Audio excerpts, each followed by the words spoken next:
Това зад мен е ступа, паметник на Буда в София, на 35 км от София в Бана планина. Има невероятна гледка навсякъде. Изключително тихо е и място, на което можем да се уединим. Уединим и да се обърнем вътре към себе си. Всъщност по света има 8 ступи и тази е една от най-важните.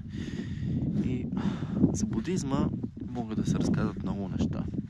Но това, което аз разбрах и всъщност усетих, гледайки самата статуя на Буда и начинът, по който е застанала, е, че колко е важно всъщност да се обръщаме вътре към себе си. Защото външният свят и света, който ни заобикаля, е прожекция на това, което се случва вътре в нас. И начинът, по който реагираме на външния свят е това, което се случва всъщност във вътрешния ни свят.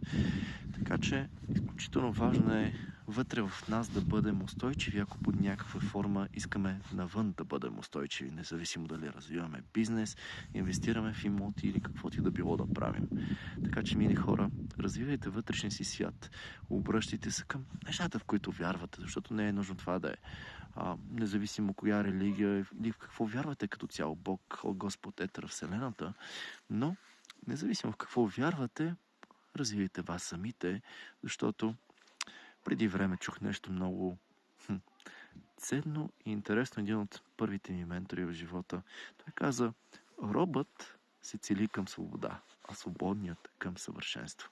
Целете се към вашето собствено съвършенство, за да можете в последствие да направите това, което сърцето е най-добро, а именно да предаде нататък. Желая ви успех!